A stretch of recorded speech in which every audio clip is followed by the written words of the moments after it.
السلام عليكم ورحمة الله وبركاته. الحمد لله رب العالمين والصلاة والسلام على أشرف الأنبياء والمرسلين وعلى آله وأصحابه أجمعين ومن تبعهم بإحسان إلى يوم الدين. أما بعد. பெருமைக்கும் பெருமதிப்பிற்குரிய எல்லாம் வல்ல அல்லாஹ்வின் நல்லடியார்களே, புனிதமிக்க ரமலானுடைய மாதத்தில் ரசூலுல்லாஹி ஸல்லல்லாஹு அலைஹி வஸல்லம் அவருடைய வாழ்க்கை வரலாற்றை நாம் தொடர்ச்சியாக பார்த்து வருகிறோம். அதில் நேற்றைய தினம் அரபு மக்களிடத்தில் இருந்த கலாச்சாரத்தை குறித்தும் ரசூலுல்லாஹி ஸல்லல்லாஹு அலைஹி வஸல்லமுடைய மூதாதையர்கள் அவர்கள் செய்த சாதனைகள், மக்கா என்கின்ற நகரம் எப்படி உருவானது என்கின்ற வரலாற்றை நாம் சுருக்கமாக பார்த்தோம். நேற்றைய தினம் என்னுடைய உரையை நான் முடிக்கும் பொழுது அப்துல் முத்தலிப் அவருடைய கனவில் ஒரு இடம் காட்டப்பட்டு அந்த இடத்தை நீங்கள் தோன்றுங்கள் என்ற ஒரு கனவை அவர் பார்க்கிறார். அப்துல் முத்தலிப் சென்று அந்த பலிபீடத்தின் கீழ் இருக்கக்கூடிய அந்த இடத்தை உடைத்து பார்த்தால் உள்ளே ஜுர்ஹும் கோத்திரத்தினர் மக்காவை விட்டு வெளியேறும் பொழுது அவர்களுடைய வாட்கள், கேடயங்கள் இதுவெல்லாம் உள்ளே இருந்தது. அதை எடுத்து தங்கத்தாலான அதை அவர்கள் உருக்கி காபத்துல்லாஹ்வுடைய கதவுகளையும் அதனுடைய முகடுகளையும் செய்தார்கள் என்பதை நாம் நேற்றைய தினம் முடித்தோம். அதற்கு பிறகு ஒட்டுமொத்த மக்கள் வாசிகளும் அந்த சம்சம் கிணற்றை உரிமை கொண்டாட முயற்சி செய்தார்கள். அப்துல் முத்தலிப் அவர்கள் உறுதியாக சொல்லிவிட்டார், இது எனக்கு மட்டுமே குறித்தானது என்று. பிறகு அவர்கள் எப்போதும் செய்வது போல் குறிப்பாக்கக்கூடிய ஒரு பின்னத்தில் சென்றார்கள். அல்லாஹ் மலையை பொழிய வைத்தால் அந்த மலை வெறும் அப்துல் முத்தலிபிற்கு மட்டும் மழை பொழிந்தது, மற்ற யாருக்கும் பொழியவில்லை. இதை கொண்டு மக்கள் புரிந்து கொண்டார்கள், இது இவருக்கானது என்பதை. இந்த நேரத்தில் தான் அப்துல் முத்தலிப் அவர் ஒரு நேர்ச்சியை செய்கிறார். என்ன நேர்ச்சி என்றால், அல்லாஹ் எனக்கு 10 ஆண் குழந்தைகளை கொடுத்து அதில் ஒருவரை எனக்கு உதவி செய்கின்ற அந்த வயதை அடையும் பொழுது எனக்கு பிடித்த ஒரு மகனை நான் அல்லாஹ்விற்காக அறுத்து பலியிடுவேன் என்ற ஒரு நேர்ச்சியை அவர் முன்வைக்கிறார். அந்த நேர்ச்சியை முன்வைத்தவுடன் அல்லாஹ் அவருக்கு 10 ஆண் குழந்தைகளை அடுத்தடுத்து கொடுக்கிறார். இந்த இடத்துல நம்ம ஒரு புரிஞ்சுக்கணும், குஃபார்கள் காஃபிர்கள் சிலைகளை வளர்றாங்க, அல்லாஹ் எங்கிருந்து வந்தான் அப்படின்ற ஒரு கேள்வி இந்த இடத்துல வரும். அல்லாஹ் குர்ஆன்ல சொல்றான், வலைன் சஅல்தஹும், நீங்கள் அவரிடத்தில் சென்று கேட்டால் யார் வானத்தில் இருந்து மலையை பொழிய வைக்கிறார்கள் என்று கேட்டால் அவர்கள் யகூலுல்லாஹ், அவர்கள் அல்லாஹ் என்றுதான் சொல்வார்கள். பிரச்சனை என்ன, அல்லாஹ்வை மட்டும் வணங்காமல் அதோடு சேர்த்து கடவுள் சிலைகளை வணங்குகிறார்கள். இதுதான் பிரச்சனை. அல்லாஹ்வை முற்றிலுமாக அவர்கள் மறுக்கவில்லை, அல்லாஹ்வை ஏற்றிருந்தார்கள், அதோடு சேர்த்து லாத், உஸ்ஸா, மனாத் போன்ற சிலைகளையும் வணங்கினார்கள். அப்ப அல்லாஹ் நாம் நேர்ச்சி செய்யறாரு, 10 ஆண் குழந்தைகள் அடுத்தடுத்து பிறக்கிறது. அந்த 10 ஆண் குழந்தைகளில் அவருக்கு மிகவும் விருப்பமான குழந்தை அப்துல்லா. அப்துல்லா யாரு? ரசூல் ஸல்லல்லாஹு அலைஹி வஸல்லம் தந்தை. அப்ப அவருக்கு பிடித்த விருப்பமான அவரை அடுத்து பலியிடக்கூடிய அந்த நேர்ச்சியை நிறைவேற்றுவதற்காக ஹுபலுடைய அந்த சிலையினுடைய பூசாரி இடத்துக்கு செல்கிறார். சென்று நான் இப்படி நேர்ச்சி வைத்திருந்தேன், இதை நான் பண்ண போறேன் அப்படின்னு சொல்லும் பொழுது மக்கள் எல்லாம் தடுத்து நிறுத்துறாங்க. என்ன காரியம் செய்றீங்க அப்துல் முத்தலிப்? உங்க மகனை அறுத்து பலியிட போறீங்க, இதுக்கு பதிலா வேற ஏதாவது நீங்க செய்யலாமே அப்படின்னு சொல்லி எல்லாம் தடுத்துறாங்க. அப்ப அவர் சொன்னார், நீங்களே ஒரு ஐடியா கொடுங்க, என்ன செய்யலாம்? மக்கள் சொல்றாங்க, நீங்க ஒரு சீட்ல அப்துல்லா இருக்கு, இன்னொரு சீட்ல 10 ஒட்டகம் இருக்கு. சீட்டை குலுக்கி போடுங்க, அப்துல்லா வந்துச்சா திருப்பி என்ன பண்ணுங்க, அப்துல்லா எடுத்து 20 ஒட்டகம் இருக்கு. இப்படி கூட்டிகிட்டே போங்க எண்ணிக்கை. எப்ப ஒட்டகத்துடைய சீட்டு உங்களுக்கு வருதோ அப்ப இந்த எண்ணிக்கை வந்துச்சோ நீங்க என்ன பண்ணுங்க, அதை அடுத்து பண்ணிடுங்க அப்படின்ற ஒரு முடிவு போறாங்க. இப்ப 10, 20, 30, 40 அப்படி 10 கூட்டிட்டு போய் கடைசியில 100 ஒட்டகம் அப்படின்னு ஒரு சீட் எழுதியோ, அப்துல்லா அப்படின்னு ஒரு சீட் எழுதி குலுக்கி போன போது 100 ஒட்டகம் வந்துருச்சு.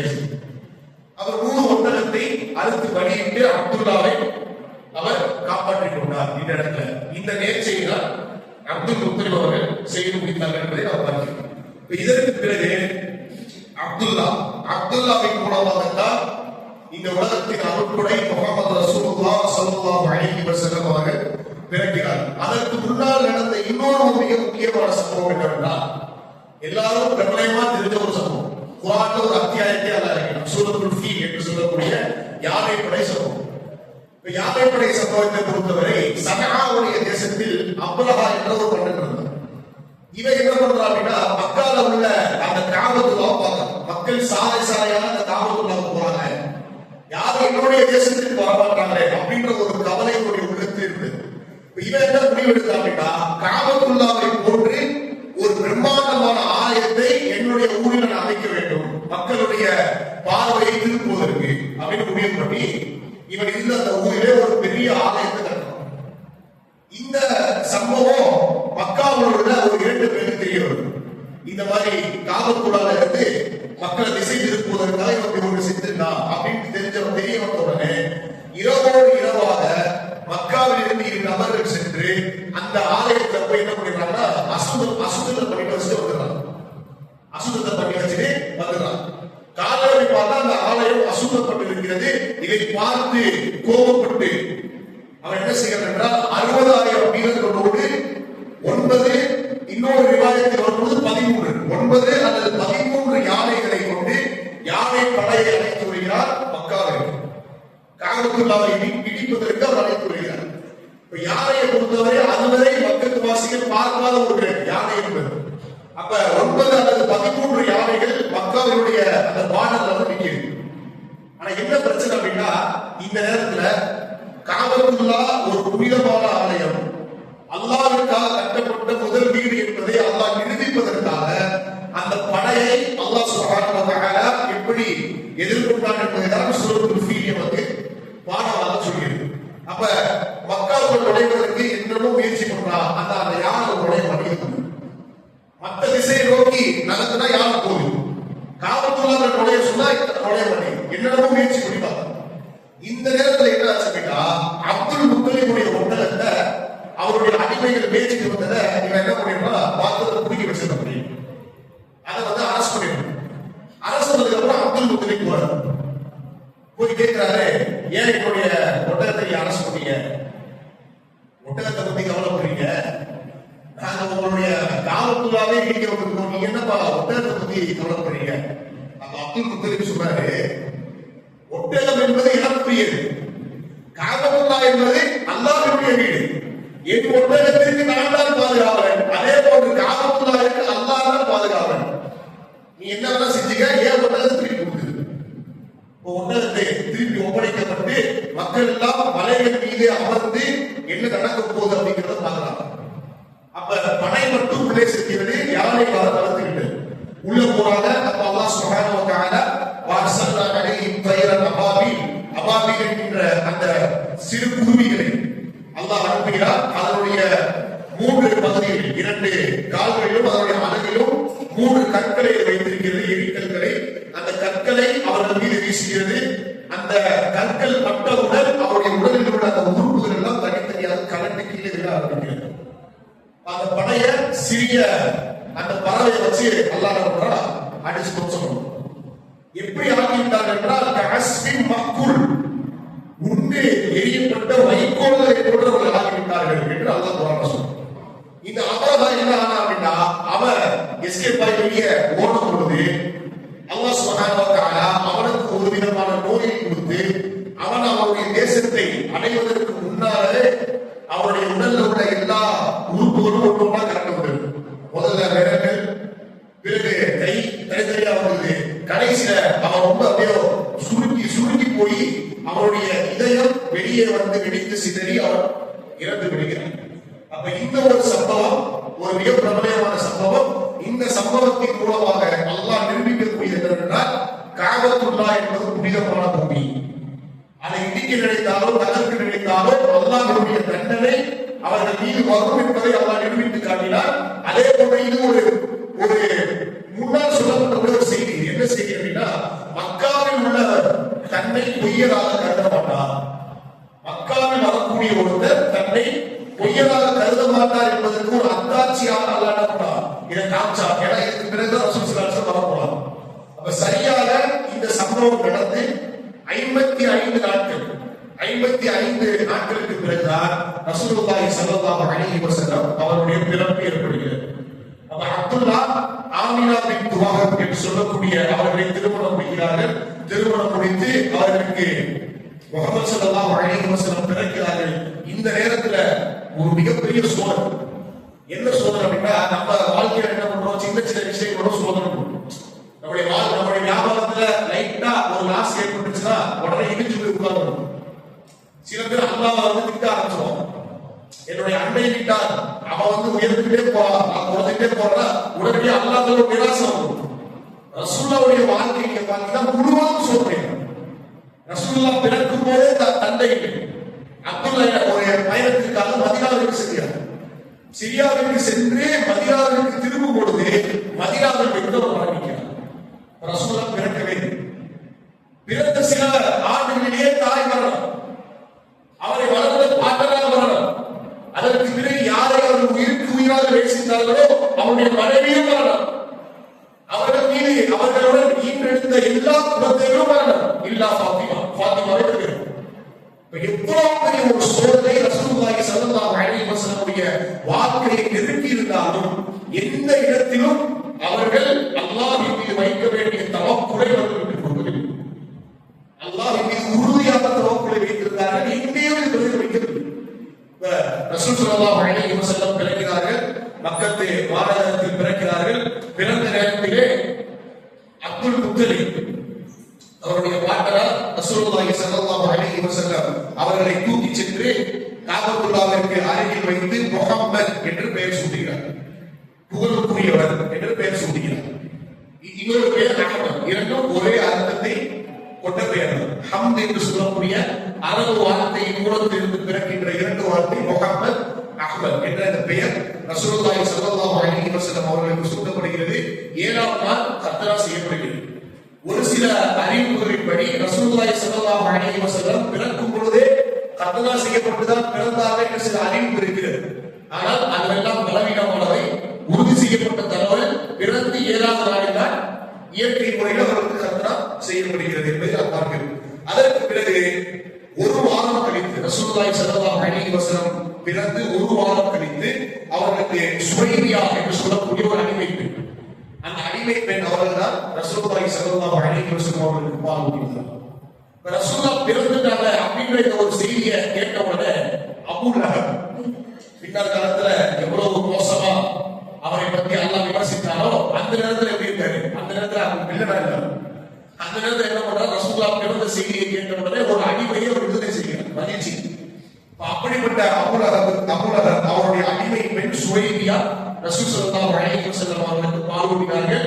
இவர் ஏற்கனவே ஹம்ஸா ரலியல்லாஹு அன்ஹு பால் ஊட்டியவர். ரசூல் ஸல்லல்லாஹு அலைஹி வஸல்லம் பிறப்பு இப்படிதான் ஏற்படுகிறது. 6 வயது இருக்கும் போது தன்னுடைய தாய் ஆமினாவை இழக்கிறார். அதற்கு முன்னால் ஹலீமா சஅதியா என்று சொல்லக்கூடிய ஒரு பால்குடி தாயின் மூலமாக அவர்கள் பால்குடி அவர்களுக்கு ஏற்படுத்தப்படுகிறது. இந்த ஹலீமா சஅதியா யார் என்றால் மக்காவிலே ஒரு விஷயம் இருக்கு. என்ன அப்படின்னா, பிறந்த குழந்தைங்க என்ன பண்ணுவாங்க அப்படின்னா இந்த பால்குடி தாய்கிட்ட கொடுத்து அனுப்பிச்சுவாங்க. இவங்க என்ன பண்ணுவாங்க, மக்காவுடைய அவுட்டர் மக்காவுடைய வெளிப்பகுதிகளில் கொண்டு சென்று அவர்களுக்கு தூய்மையான அரபு மொழியை கற்றுக் கொடுப்பார். அதே நேரத்தில் நோய்களில் இருந்து அந்த குழந்தைகள் பாதுகாப்பு பெற வேண்டும் என்பதற்காக பால்குடி தாயிடத்தில் பிள்ளைகளை ஒப்படைக்கக்கூடிய ஒரு சிஸ்டம் மக்கா அந்த காலத்துல இருந்துச்சு. அப்படி ஒரு நாள் தான் நிறைய பால்குடி தாய்கள் மக்காவிற்கு குழந்தையை கேட்டு பெறுவதற்காக வரலாம். எல்லாரும் குழந்தை நடந்துச்சு, எல்லாரும் ஒரு குழந்தைய வாங்கிட்டாங்க. ஆனா ஹலீமா சஅதியா அவங்களுக்கு எந்த ஒரு குழந்தையும் கிடையாது, யாரும் கிடையாது. பேலன்ஸ் இருந்தது யாருன்னா ரசூல் ஸல்லல்லாஹு அலைஹி வஸல்லம். ஆனா ரசூல் ஸல்லல்லாஹு அலைஹி வஸல்லம் அவர்களையும் வாழ்வதற்கு ஒரு தயக்கம் இருந்துச்சு. ஏன் அப்படின்னா அந்த பால்குடிக்கான அந்த கிரயத்தை, இந்த சம்பளத்தை ஒரு தந்தை தான் கொடுக்க முடியும், தாய் கொடுக்க முடியாது. தந்தை தான் சம்பாதிக்கக்கூடியவர், அவர் தான் கொடுக்கணும். இந்த பிள்ளையில தந்தை இல்லையே, நம்ம செஞ்ச அந்த வேலைக்கான அந்த ஊதியம் கிடைக்காமல் போயிட்டு இருப்போம் என்ற ஒரு கவலையில ஹலீமா சஅதியா அவர்கள் அந்த குழந்தையை வாங்க மறுத்து விடுகிறார்கள். ஆனா இறுதியில் என்ன ஆகுது என்றால் வெறுங்கையோடு திரும்ப போனதெல்லாம் இருக்காது அப்படின்ற அடிப்படையில் ரசூல் ஸல்லல்லாஹு அலைஹி வஸல்லம் அவர்களை பெற்றுக்கொண்டு தன்னுடைய ஊருக்கு கிளம்பி செல்கிறார். ரசூல் ஸல்லல்லாஹு அலைஹி வஸல்லம் ஹலீமா சாதியாவுடைய வீட்டுக்கு வந்ததுக்கு அப்புறம் நடந்த அதிசயங்கள் என்ன அப்படிங்கறத ஹலீமா சாதியாவே சொன்னாங்க.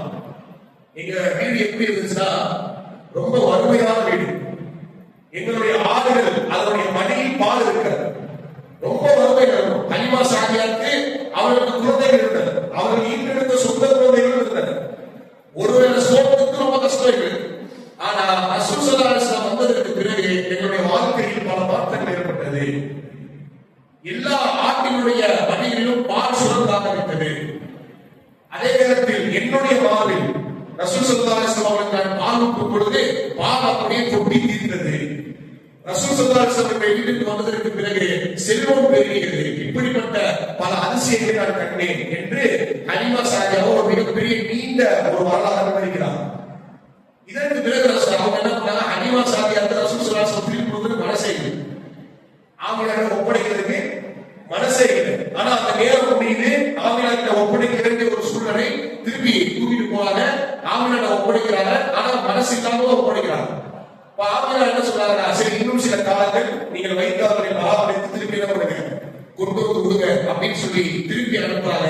அந்த நேரத்துலதான் ரசூல் ஸல்லல்லாஹு அலைஹி வஸல்லம் நெஞ்சு திறக்கப்படக்கூடிய சம்பவம். ரசூல் ஸல்லல்லாஹு அலைஹி வஸல்லம் நெஞ்சு திறக்கப்படக்கூடிய ஒரு சம்பவம். என்ன சம்பவம் அப்படின்னா, ரசூல் ஸல்லல்லாஹு அலைஹி வஸல்லம் சிறு குழந்தையாக இருக்கும் பொழுது அங்கே இருக்கக்கூடிய அந்த சிறுவர்களோடு சேர்ந்து விளையாடிட்டு இருந்தாங்க. விளையாடிட்டு இருக்கும் போது ஜிப்ரீல் அலைஹிஸ்ஸலாம் அவங்க வந்து ரசூல் ஸல்லல்லாஹு அலைஹி வஸல்லம் அவர்களை மயக்கமுடைய செய்து அவருடைய நெஞ்சை பிளந்து அவருடைய இருதயத்தை எடுத்து அதில் இருக்கக்கூடிய ஒரு கருவு புள்ளி, ஷைத்தானால் ஏற்படக்கூடிய ஒரு கருவு புள்ளியை அவர்கள் ஜம்சம் நீரால் அதை அகற்றி மீண்டும் அந்த இதயத்தை ரசூல் ஸல்லல்லாஹு அலைஹி வஸல்லம் அவருடைய உள்ளத்தில் பொருத்தி விட்டு செல்கிறார்கள். இந்த நேரத்தில் ஒரு பெரிய பிரச்சனை, ஒரு பெரிய பூகாமரம் உண்டாயிடுச்சு. ரசூல் அப்படியே மயங்கி கீழே விழுந்த உடனே அங்கே உள்ள பிள்ளைகள் பயந்து தாய்க்கு போய், அம்மா முகமதுக்கு ஏதோ ஆயிடுச்சு, அவர் இறந்து விட்டார் என்று சொன்ன உடனே ஹலீமா சாதியா பதட்டத்தோட வந்து பார்த்தா ரசூல் ஸல்லல்லாஹு அலைஹி வஸல்லம் கொஞ்ச நேரத்துல நார்மலாகி திருப்பி எந்திரிச்சு உட்கார்ந்துருக்காங்க. இப்ப இந்த நெஞ்சு திறக்கப்பட்ட சம்பவத்தை அறிவிக்கக்கூடியவர் யார் என்றால் அனஸ் ரலியல்லாஹு அன்ஹு அறிவிக்கிறார். அவங்க சொல்றாங்க, பின்னர் காலத்தில் ரசூலுல்லாஹ்வுடைய நெஞ்சில தைக்கப்பட்ட அந்த தையலுடைய விஷயத்தை நான் பார்த்தேன், அந்த தழும்புகளை நான் பார்த்தேன் அப்படின்னு சொல்லி ரசூல் ஸல்லல்லாஹு அலைஹி வஸல்லம் அவர்களுக்கு நடந்த அந்த நிகழ்வை அனஸ் ரலியல்லாஹு அன்ஹு அறிவிக்கிறார். ஹலீமா சாதியாவிடத்திலிருந்து திரும்பியதற்கு பிறகு 6 வயதில் ஆமினா வஃபாத் ஆகிறார். பிறகு 8 வயது வரை அப்துல் முத்தலிப் அவர்கள் எடுத்து வளர்க்கிறார். அப்துல் முத்தலிப் தன்னுடைய பேரன் சீராட்டி பாராட்டி வளர்க்கிறார். எந்த அளவுக்குனா மக்கால வந்து அவருக்கு இன்னும் விரிப்பு விரிக்கப்படும். அந்த விரிப்புல எல்லா குழந்தைகளும் உட்கார்ந்து விளையாடுவாங்க. அப்ப ரசூல் ஸல்லல்லாஹு அலைஹி வஸல்லம் அந்த விரிப்புல உட்கார்ந்த பொழுது அப்படி இழுத்துருவாங்க பிள்ளைகள். அப்ப இவர் என்ன பண்ணுவாருன்னா, அப்படி பண்ணாதீங்க, இவருடைய பாசத்திற்குரிய பேரன் என்று சொல்லி அவரை ரொம்ப பாசத்தோடு பாராட்டி சீராட்டி அப்துல் முத்தலிப் அவங்க வளர்ந்தார். இந்த நேரத்துல என்ன இன்னொரு விஷயத்தை நம்ம தெரிஞ்சுக்கணும். இந்த சீரத்து நபியை பொறுத்தவரை ஆதாரப்பூர்வமா செய்ய நம்ம சொல்லணும். நடுவில் ஒரு சில சூழல்கள் இருக்கு, அதை நம்ம சொல்லி ஆகணும். எந்த அளவுக்குன்னா அப்துல் முத்தலிப் எப்படி பாராட்டினாரு அப்படின்னு சொல்லி இந்த சூஃபிகள் எழுதும்போது எப்படி எழுதி வச்சிருக்காங்க அப்படின்னா, முஹம்மதே உங்களுடைய பெயர் தான் குர்ஆனில் குறிப்பிடப்பட்டிருக்கிறது, உங்களுடைய பெயர் தான் சொர்க்கத்தில் எழுதப்பட்டிருக்கிறது என்று அப்துல் முத்தலிப் பாராட்டினார் அப்படின்னு உள்ள இடை சொல்லுகளை சேர்த்து வச்சிருக்காங்க. இதை எனக்கு படிக்கவும் தெரிஞ்சுக்க. அப்ப இதுதான் ஒரு சந்தேகம், குர்ஆன் இறக்கப்படவில்லை, சொர்க்கத்தில் ரசூல் ஸல்லல்லாஹு அலைஹி வஸல்லம் பெயர் எழுதப்பட்டது இவருக்கு எப்படி தெரியும்? அப்ப இடையிடையிலே இது போன்ற சொல்களும் வரலாறு இருக்கிறது. ஆகவே அதையெல்லாம் அந்த குப்பைகளை எல்லாம் நம்ம கழித்து விட்டு ஆதாரப்பூர்வமான விஷயத்தை என்ன பண்ணுவோம் எடுத்துக்கிறோம். ஏன் அப்படின்னா வரலாற்று படிக்கும்போது நமக்கு தெரியாது எது உண்மை எது பொய். ஹதீஸ் படிக்கும் போது கூட கீழே இது சஹீஹ், இது ஹஸன், இது தஈஃப் என்று பிரிக்கப்பட்டிருக்கும். சில கிரந்தங்களில் புகாரி முஸ்லிமிலே அந்த பிரிவு இருக்கும். ஆனா வரலாறு படிக்கும் போது அங்கே சஹீஹா தஈஃபான விஷயமே இருக்கு. அப்ப இதை நம்ம சரியான முறையில் பார்த்து கொள்ள வேண்டும். இதற்கு பிறகு அப்துல் முத்தலிப் ரசூல் ஸல்லல்லாஹு அலைஹி வஸல்லம் அவர்களுக்கு 8 வயது இருக்கும் பொழுது அப்துல் முத்தலிப் காலமாகிறார். அப்துல் முத்தலிப் தன்னுடைய இறுதி நேரத்தில் இருக்கும் பொழுது அபூ தாலிப் தன்னுடைய மகன் அபூ தாலிபை அழைத்து, இதோ முஹம்மதை உன்னிடத்தில் ஒப்படைக்கிறேன், நீ இவரை சரியான முறையில் பேணி பாதுகாத்துக் கொள் என்று ஒப்படைத்து விட்டு அப்துல் முத்தலிப் வஃபாத் ஆகிறார். இந்த அப்துல் முத்தலிபுக்கு பிறந்த 10 குழந்தைகள் நான் சொன்னேன் இல்லையா, அதுல யார் யார் வருவானா, ஹம்சா ரலியல்லாஹு அன்ஹு அவங்க வருவாங்க. அதே மாதிரி அபூ லஹப் அவங்க வருவாங்க. அதே நேரத்துல அப்பாஸ் ரலியல்லாஹு அன்ஹு அவங்க வருவாங்க. அதே மாதிரி அப்துல் நமக்கு தெரிஞ்ச இந்த 4 பேர். இதுல 2 பேர் இஸ்லாம் ஏற்றுக்கிட்டாங்க. சில அபூ லஹப் காஃபிராக வாங்கிட்டாங்க, நமக்கு தெரிந்த விஷயம். இப்ப இதற்கு பிறகு அல்லாஹ் சுப்ஹானஹு வ தஆலா இன்னும் சில அருட்கொடைகளை, இன்னும் சில அதிசயங்களை அல்லாஹ் நிகழ்த்தினார். இவர் நபிதா அப்படிங்கிறதுக்கான அடையாளத்தை காட்டுறதுக்காக அல்லாஹ் ஒரு சில அடையாளங்களை, ஒரு என்ன சொல்றது, ஒரு முஅஜிஸா, அதாவது ஒரு அதிசயங்களை அல்லாஹ் நிகழ்த்தினார். மக்கால தண்ணி பஞ்சம் வருது. தண்ணி பஞ்சம் வந்தப்ப அப்துல் முத்தலிப் அபூ தாலிப் என்ன பண்றாரு அப்படின்னா, ரசூல் ஸல்லல்லாஹு அலைஹி வஸல்லம் தூக்கி வைத்து அல்லாஹ்விடம் பிரார்த்திக்கிறார். முஹம்மது ஸல்லல்லாஹு அலைஹி வஸல்லம் தூக்கி இப்படி காட்டி பிரார்த்தனை செய்தால் உடனடியாக மழை பொழிகிறது.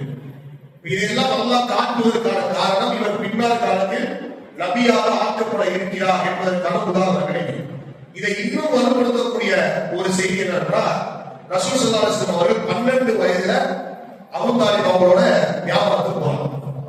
ஷாமுடைய நாட்டுக்கு வியாபாரத்துக்கு போறாங்க. நமக்கு தெரியும், மக்காவாசிகள் எல்லாமே வியாபாரிகள் தான் நமக்கு தெரியும். 12 வயசுல ரசூல் ஸல்லல்லாஹு அலைஹி வஸல்லம் அபூ தாலிபோடு அந்த பயணத்தை மேற்கொள்ளும் போது ஒரு இடம் வருது, புஸ்ரா என்ற ஒரு நகரம். இந்த புஸ்ரா நகரத்துல ஒரு துறவி ஒருத்தர் இருக்கு. இவருக்கு என்ன பேர்னா பஹீரா அப்படின்னு பேர். பஹீராங்கிறது அவருடைய பட்டம். உண்மையான பேர் என்பது ஜர்ஜீஸ் அப்படின்னு சொல்லக்கூடிய ஒரு துறவி. இந்த துறவி என்ன பண்ணுவார், எப்போதும் அவர் அந்த ஆலயத்தில் இருப்பாரு, வரக்கூடிய மக்களை சந்திப்பார். இவர் பெருசா வெளியே போவார். அப்ப இந்த கூட்டம் வருவதை இவர் பார்க்கிறார். பார்த்தா அதுல ஒரு சிறுவன், அந்த சிறுவன் போகின்ற இடத்துல எல்லாம் மேகக்கூட்டங்கள் அவரை சூழ்ந்து கொள்கிறது. கல்லும் மரமும் வந்து சிரமப்படுகிறது. இந்த விஷயத்தை அவர் தூரத்திலிருந்து பார்க்கிறார். பார்த்த உடனே அந்த மக்களை அழைத்து ஒரு விருந்தோம்பலை ஏற்பாடு செய்கிறார். விருந்தோம்பலை ஏற்பாடு செய்து இந்த சிறுவன் யாரு அப்படின்னு விசாரிக்கிறார். அப்ப அபூ தாலிப் சொல்றாங்க, என்னுடைய அண்ணன் பையன், நான் தான் அவரை வந்து பாதுகாத்துட்டு இருக்கேன் அப்படின்னு சொல்லி எல்லா விவரங்களும் சொல்றாரு. சொன்ன உடனே அவர் சொல்கிறார், இவர் சாதாரண குழந்தை அல்ல, இவர் அல்லாஹ்வால் தேர்ந்தெடுக்கப்பட்ட ஒரு குழந்தை. இவரை குறித்து எங்களுடைய வேதங்களில் முன்னறிவிப்பு செய்யப்பட்டிருக்கிறது. இவருக்கு ஒரு முத்திரை, காத்தமுன் நபி, அந்த முத்திரையை நான் பின்னால் பார்த்தேன். இந்த அடையாளங்களோடு நபியும் ஆகிரும் சபா, இறுதிக்கட்ட நபி வருவார் என்பது எங்களுடைய வேதங்களில் சொல்லப்பட்டிருக்கிறது என்பதை நான் படித்திருக்கிறேன். அதற்கான எல்லா அடையாளங்களும் இவரிடத்தில் இருக்கிறது. அதனால் இவரை நீங்கள் ஷாமிற்கு கொண்டு செல்லாதீர்கள், மீண்டும் மக்காவுக்கு நீங்க திருப்பி அவங்க அனுப்பிச்சிருங்க. ஏன் அப்படின்னா அங்கே உள்ளவர்கள் பொறாமையால் இவரை கொள்ளக்கூடும். ஏன்னா எல்லா நபிமாரும் ஷாமில் தான் வந்தாங்க. ஒருத்தர் கூட ஆரம்ப தீவிர வந்துட்டாரு அப்படின்னு தெரிஞ்சா அந்த மக்கள் கொலை செய்து விடுவார்கள் என்ற ஒரு அச்சம் இருப்பதால் ரசூல் ஸல்லல்லாஹு அலைஹி வஸல்லம் அவர்களை அபூ தாலிப் திருப்பி அனுப்பிவிட்டார். இந்த நேரத்துல நம்ம புரிஞ்சுக்கிறோம், ரசூல் ஸல்லல்லாஹு அலைஹி வஸல்லம் பற்றிய முன்னறிவிப்புகள் இன்னும் இருக்கிறது. இன்னைக்கு இருக்கக்கூடிய பைபிள்ல புதிய ஏற்பாடுல உன்னத பாட்டு என்று சொல்லக்கூடிய ஒரு அதிகாரம். இந்த அதிகாரத்துல ஒரு வசனத்தில் ஹீப்ரு மொழியிலேயே முஹம்மது ஸல்லல்லாஹு அலைஹி வஸல்லம் பேர் குறிப்பிடப்பட்டிருக்கிறது, இன்றும் இருக்கிறது. அப்ப அன்னைக்கு இருந்த உண்மையான தௌராத்திலும் இன்ஜீலும் நிச்சயமாக அது குறிப்பிடப்பட்டு இருக்கும். ஈசா அலைஹிஸ்ஸலாத்து வஸ்ஸலாம் முன்னறிவிப்பு செய்தார்கள் என்பதையும் அல்லாஹ் குர்ஆன்ல சொல்றான். இஸ்ரவேல் மக்களை நோக்கி ஈசா அலைஹிஸ்ஸலாம் சொன்னார்கள், அஹ்மத் என்ற ஒரு நபி உங்களிடத்தில் தோன்றுவார். பைபிளில் அப்போஸ்தலர் நடவடிக்கைகள் என்ற அந்த அதிகாரத்திலே ஒரு வசனம் வருகிறது. அதை இயேசு கிறிஸ்து சொல்கிறார், இன்னும் நிறைய காரியங்களை நான் சொல்ல உள்ளது, அதை நீங்கள் இப்போது தாங்க மாட்டீர்கள். சத்தியத்தை கொண்டு ஒருவர் வருவார், அவர் உங்களை தூய்மைப்படுத்துவார், அவர் இறைவனுடைய வசனங்களை உங்களுக்கு ஓதி காட்டுவார் என்ற அந்த வசனம் இன்றும் பைபிள் இருக்கிறது. கிறிஸ்தவ அறிஞர்கள் இதை குறிப்பிடும் போது சிலர் என்ன சொல்லுவாங்க, இது வந்து பரிசுத்த ஆவியை குறிக்கிறது அப்படின்னு சொல்லுவாங்க. ஆனா உண்மையை நீங்க அந்த கான்டெக்ஸ்ட ஃபுல்லா படிச்சு பாத்தீங்கன்னா இது யாரையும் குறிக்கிறது என்றால் ரசூல் ஸல்லல்லாஹு அலைஹி வஸல்லம் 100% குறிக்கிறது. அப்ப இந்த துறவி பஹீரா என்பவர் அதை கண்டுகொண்டு ரசூலுல்லாஹி ஸல்லல்லாஹு அலைஹி வஸல்லம் அவர்களை மீண்டும் திருப்பி அனுப்புகிறார். அதற்கு பிறகு ரசூலுல்லாஹி வியாபாரத்தில் ஈடுபடுறார். முதலில் ஆட்டு மந்தையை மேய்த்துக் கொண்டிருந்த ரசூல் ஸல்லல்லாஹு அலைஹி வஸல்லம் அவர்கள் பிறகு வியாபாரத்தில் ஈடுபடுகிறார்கள். வியாபாரத்திலே மிக நாணயமிக்க ஒரு வியாபாரியாக மாறுகிறார். எந்த அளவுக்குனா சாதிக்குல் அமீன், உண்மையை மட்டும் பேசக்கூடியவர், ஒரு அமானியத்தை ஒப்படைத்தால் சரியாக அதை கையாளக்கூடியவர் என்கின்ற டைட்டில் ஒரு பட்டத்தை பெறக்கூடிய அளவிற்கு அவர்கள் வியாபாரம் செய்கிறார்கள். அந்த வியாபாரம் எப்படி இருந்தது, அதன் மூலமாக அவருடைய வாழ்க்கையில் எப்படி ஒரு திருப்புமுனை நடந்தது என்பதை இன்ஷா அல்லாஹ் நாம் நாளை தினம் பார்ப்போம். அல்லாஹ் சுப்ஹானஹு வ தஆலா எதை கேட்கிறோமோ அதற்கு நடக்கக்கூடிய வாக்கியத்தை கூறுவார். நேற்றைய தினம் ஒரு கேள்வி சொல்லப்பட்டிருந்தது.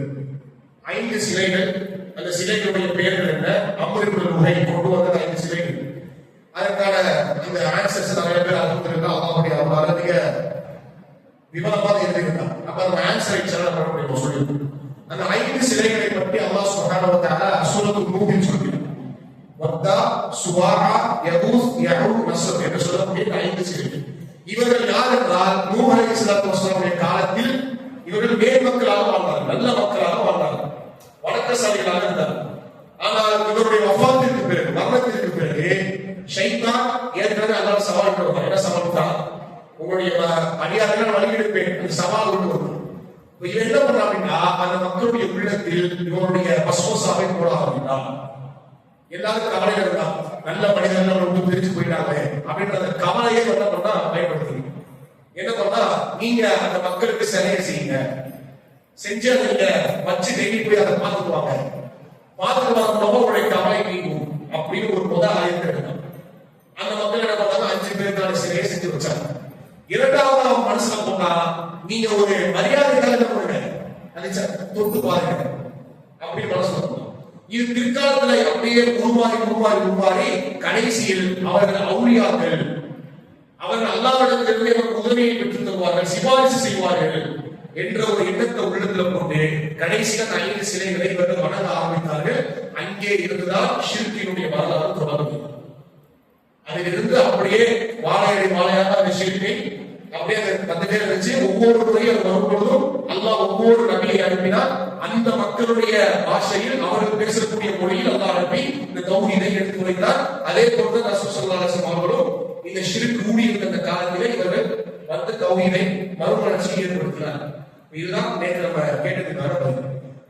இன்னைக்கான கேள்வி என்ன அப்படின்னா, ரசூல் ஸல்லல்லாஹு அலைஹி வஸல்லம் சொன்னாங்க, நான் அறுத்து பலியிடப்பட்ட இருவரின் மகன் என்று சொன்னாங்க. அந்த இருவர் யார்? ரொம்ப சிம்பிளா கேட்டோம். நேற்று கொஞ்சம் கஷ்டமா கேட்டோம், அதனால இன்னைக்கு லேசா கேட்டோம். நான் அறுத்து பலியிடப்பட்ட இருவரின் மகன் என்று ரசூல் ஸல்லல்லாஹு அலைஹி வஸல்லம் சொன்னாங்க. அந்த அறுத்து பலியிடப்பட்ட 2 நபர்கள் யார் என்பதை இன்ஷா அல்லாஹ் நாளைய தினம் என்ன செய்யுங்கள், அந்த விடையை எழுதி பாருங்கள். இன்ஷா அல்லாஹ் 8 மணிக்குள்ள என்ன பண்ணுங்க, அந்த விடையை சமர்ப்பிச்சிருங்க. இந்த கேள்வி வாட்ஸ்அப் குழுமத்திலும் உங்களுக்கு ஷேர் செய்யப்படும் என்பதை இந்த இடத்தில் தெரிவித்துக் கொண்டு என்னுடைய உரையை முடிக்கிறேன். வாஹிரு தஅவானா அல்ஹம்துலில்லாஹி ரப்பில் ஆலமீன். அஸ்ஸலாமு அலைக்கும் வரஹ்மத்துல்லாஹி வபரகாத்துஹு. இன்னொரு அறிவிப்பு. அப்ப இன்னைக்கு நம்ம ஒரு 40 நிமிஷம் 35 நிமிஷம் நம்ம பேசுறோம்.